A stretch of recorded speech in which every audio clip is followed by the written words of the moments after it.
Okay, welcome everybody. This is Sister Liz. You are listening to In the Company of Charity podcast by the Daughters of Charity. And I am joined, as always, by my co-host in crime, Sister Elizabeth. Welcome. Welcome. Hi, Sister Liz. How are you? We're doing okay.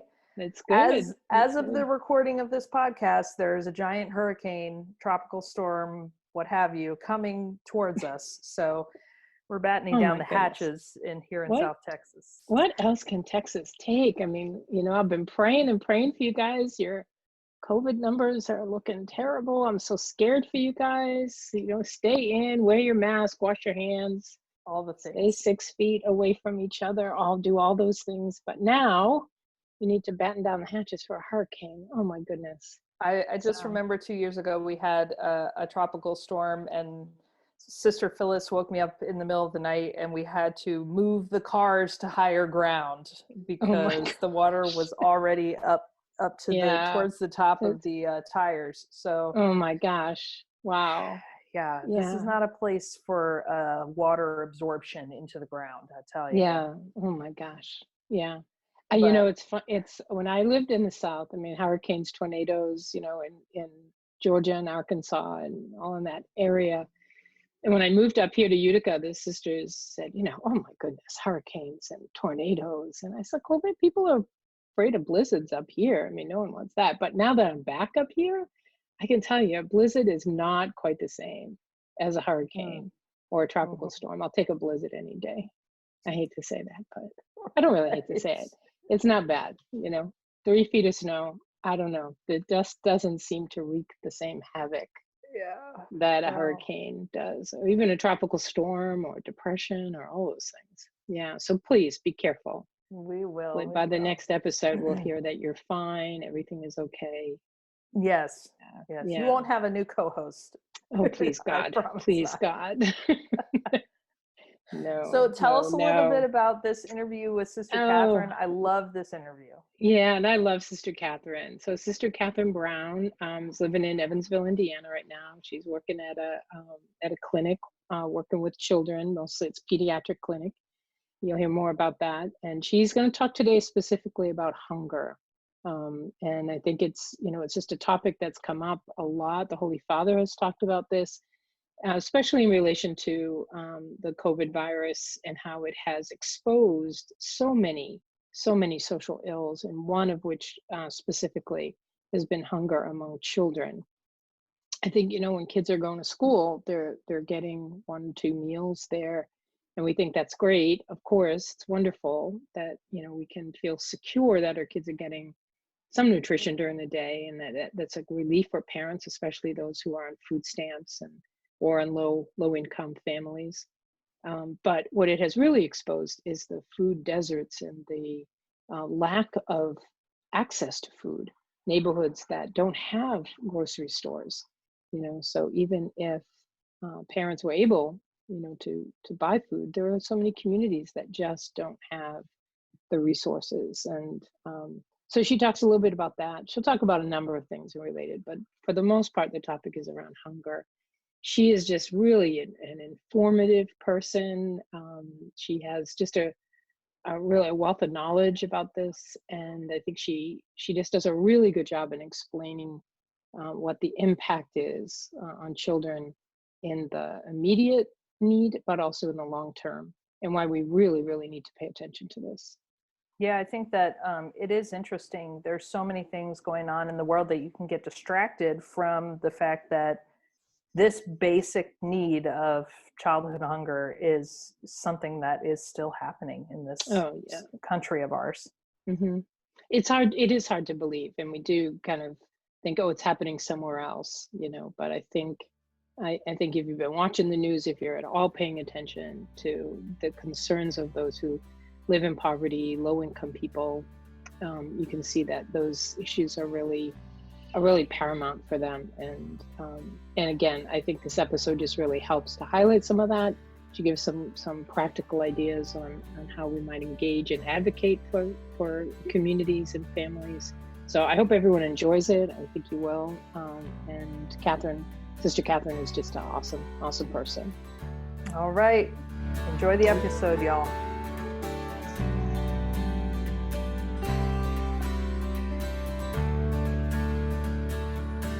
Sister Catherine is the patient navigator at the Peyton Manning Children's Hospital Center for Children in Evansville, Indiana. Today, I'm really happy to talk with her about the work that she does at the center, and just how she sees the work that she does impacting the lives of children. Especially today, we're going to talk about the issues of hunger. And Sister Catherine, this is a passion of hers, and I know she's been advocating for the issues around hunger and how hunger impacts the lives of children, and then obviously would then impact their lives as they grow into adulthood. So Sister Catherine Brown, we welcome you to the podcast today. And so just jump right in. Tell us about where this passion has come from, how the work that you do at the hospital, how it impacts the lives of children, and how you see your advocacy moving forward and being able to help children who are experiencing hunger. Thank you so much for having me. This has become a passion since I have been working at the Center for Children at St. Vincent's. And so one of the things that at our clinic, we are a subspecialty clinic, which means we see children who need to see pediatric specialists. We see kids who need to see like a pediatric pulmonologist or a pediatric gastroenterologist. So we see the kids on the end who tend to be a little bit more in need than just your average child. But some of the things that I have really learned in speaking with our medical director, Dr. Del Rio, and things that I've learned with speaking with our gastroenterologist, Dr. Rebecca Carey, is the amount of malnutrition, food insecurity, and hunger among children in the United States. You know, often we think about hunger and we think about it happening, you know, in Africa, we think about it happening in South America, but we don't think about it happening in the Midwest of the United States. And yet we see kids here who have hunger insecurity, who don't know necessarily where their next meal is coming from. And we also see the impact that that has on their physical life, on their emotional life, on their psychological life. And the importance of food security and also the importance of food quality in helping to raise a healthy and emotionally stable next generation. So one of the things that's really important that we look at is something called social determinants of health. And social determinants of health are looking at economic and social conditions that influence individuals and group differences in health status. So you begin to see people who had access to quality food tend to grow, and how they grow up to be people who chances are, not always, but are more healthy physically, emotionally, spiritually in all these areas. And when you look at groups of people where there were food deserts in their neighborhood, where they didn't have access to healthy food, where everything they ate because their parents couldn't afford it came from the dollar menu at a fast food place, they tend to grow to be people who are less healthy, who are people who have more emotional and psychological issues. And so we would like to start on the front end. And I always say about things, you can either pay it on the front end or you can pay it on the back end. And it's not only cheaper for us as a society, but it will help us as a society if we work to make available healthy food that is accessible to children and families. So yeah, I just want to interrupt just for a second. I'm you know, as I'm listening to you, I'm thinking about, you know, we're recording this in the midst of the COVID-19 pandemic. We've seen the pictures, and to your point that you made a little bit earlier, you know, those of us who are living in the United States thinking, and certainly coming out of a fairly decent, good economy recently, have not maybe seen the kind of hunger or people lining up in food pantries as we have in the last few months. So images of thousands of cars showing up for, you know, a food bank giveaway shocked the nation in many ways, but we grow complacent over time. And so I think as I'm listening to you, I'm realizing, you know, we can react to what we see right now as an uptick in hunger, a recognition that because of broken food chain, distribution chain, that food is not getting out where it needs to be. But what you're talking about is really these long-term systemic issues, that this is not just a COVID-19 issue. This is not just a particular neighborhood issue. This is an issue around the quality of food, the quantity of food, and the way it's evenly distributed in communities. So I'm really just struck by that, because I think, as you were saying, many people may not see hunger as an issue in a country as prosperous, quotes around that word, as the United States, and yet hunger exists. And so this social determinants of health are really helpful, I think, in recognizing it's not just a moment in time, but it's a systemic issue. And now, so many people who used to donate to the food bank, they're going to need the food bank. Yeah, good point. Good point. So many families. And so when we see that stress, it also has to deal with the amount of stress. When children and families are not sure that there's going to be food for tomorrow, or that's even going to be food for tonight, the amount of stress that causes, because food is such a basic need. It is the most basic need. Without food and without water, you're not going to be able to sustain life.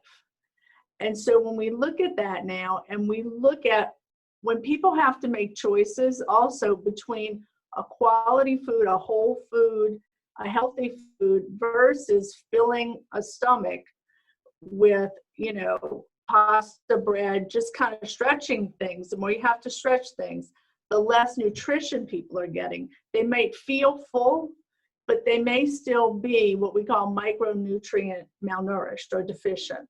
And we can see that in our GI clinic. And kids who have these kind of issues going on, they may actually be obese.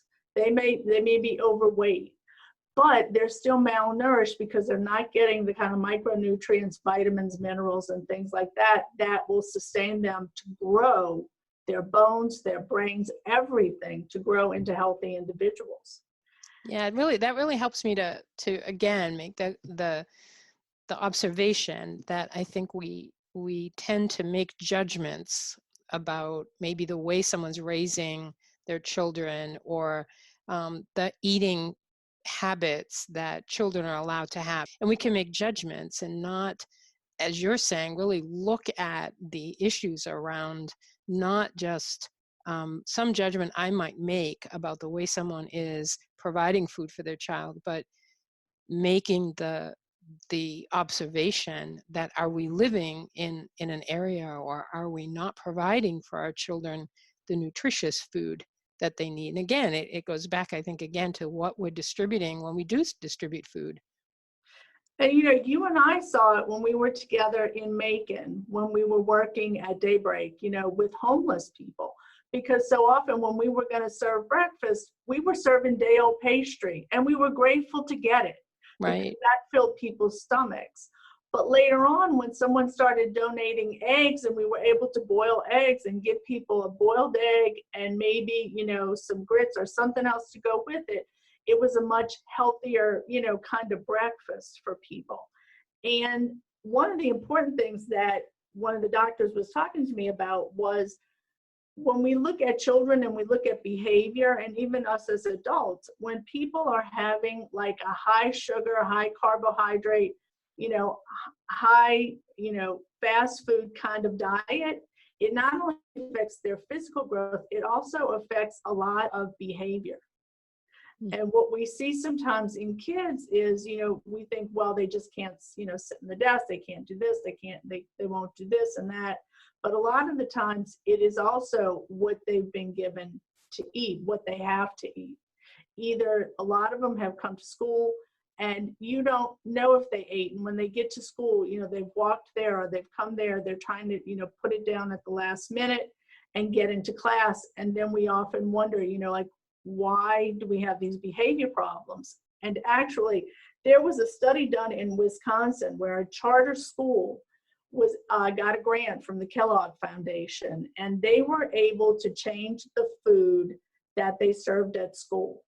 And they had the money to serve like a healthy breakfast, to serve healthy lunches. and to serve snacks. And what they found out was at first they were afraid that if they took out the soda machines and they took out, the pizza and the this and that, the kids were going to rebel. They thought they were going to have a rebellion on their hands. But for the most part, the kids did, they didn't complain a lot. Some of them did. But what they found was that when the children started eating healthy food and they were given that option, the behaviors, and this was an alternative school, the behaviors just came down dramatically because they weren't getting like sugar highs and lows. They were, having healthy food. They knew that there was going to be food for them. And so it was just so important to see that it didn't only affect their physical, it was also affecting their behavioral and their ability to learn. And if we want to raise a generation of children who are growing and evolving and making our society a better place, we need to start with these most basic things. We're trying to do what we call an ACEs screening in pediatrician offices. And the ACEs screening is called Adverse Childhood Experiences. And it's really just a questionnaire about what was your childhood like? And some of the things that they've found is that the more adverse childhood experiences you have had, the chances are that you are going to have a decline in health as you get older. Your health is not going to be as good, and they can determine it by looking actually at 10 questions. And one of the questions is, did you often or very often feel that you didn't have enough food to eat? And so when we look back at people, we look at people now, many of whom are diabetic, have congestive heart failure, have, amputation, all kinds of things that go on with people. Very often, a lot of it can be traced back to genetics, but a lot of it can be traced back to adverse childhood experiences. And so it's so very important, I think, that we look at it and we look as a nation of what do we want? And what can we do? If we were in a place where there was not enough food for everyone and you couldn't produce it, that is one thing. But, and this is just my personal opinion, but we live in the richest nation ever produced in the history of humanity.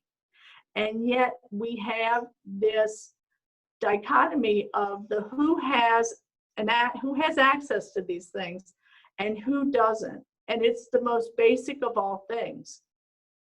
So I was speaking to one of our therapists, who sees, we see a lot of kids on medicating, kids who normally wouldn't really be able to avoid to access therapy. But Ben Smith is a licensed clinical social worker, and he's worked in a lot of very poor schools. He has worked in a lot of places with kids who really, food insecurity and food access were real concerns for these kids and real stressors for these kids.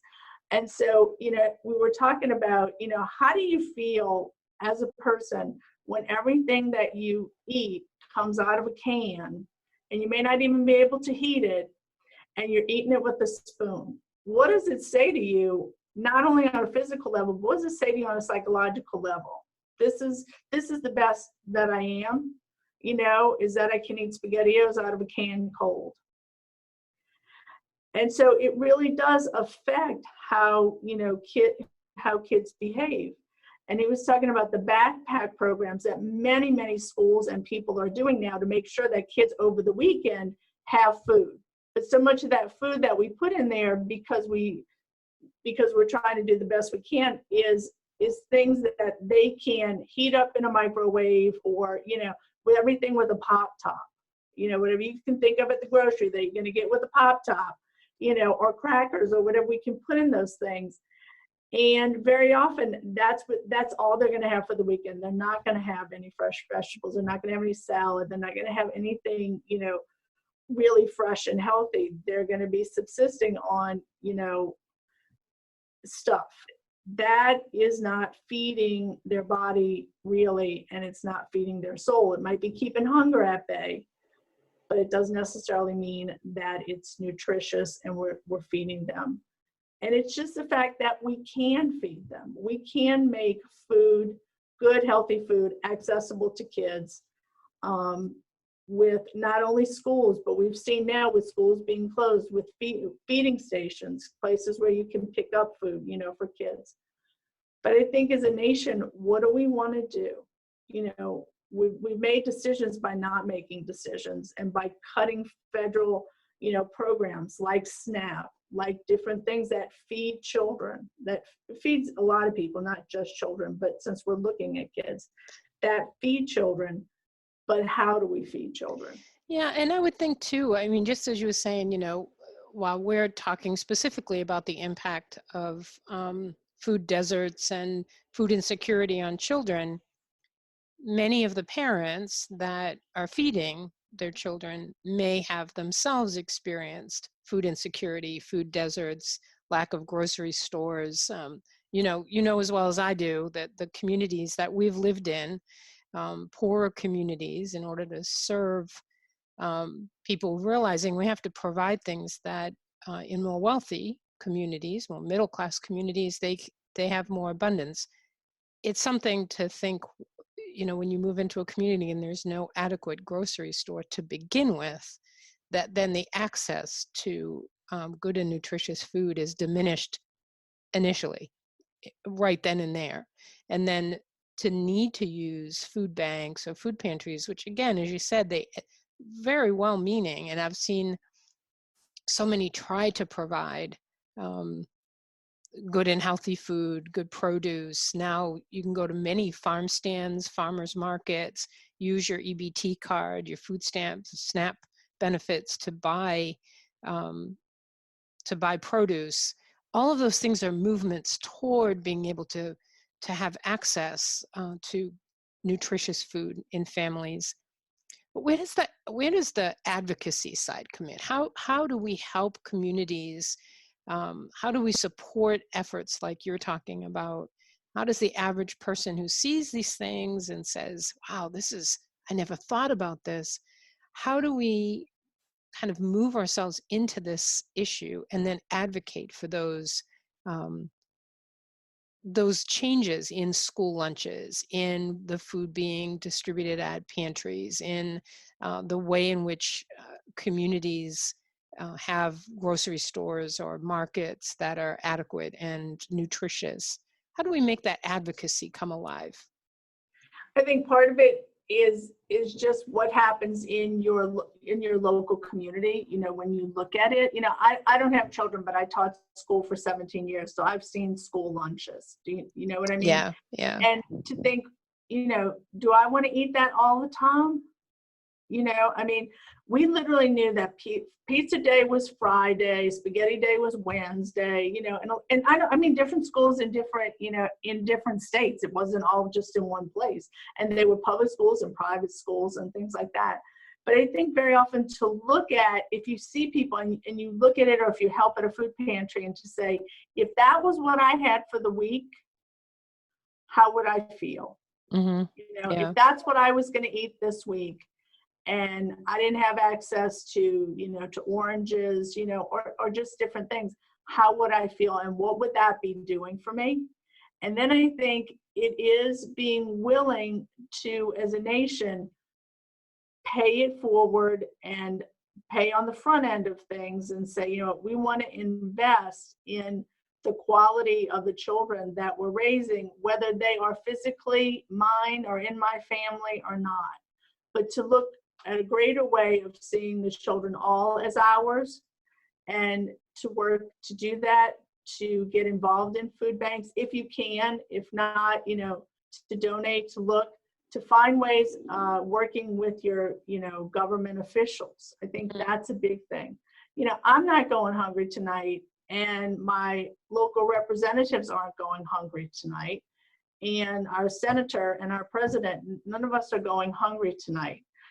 But to not let that go, to be with them and to say, you know what, we can do better, not just saying you should do better, say we as a country can do better. And it's going to take financing even in hard times.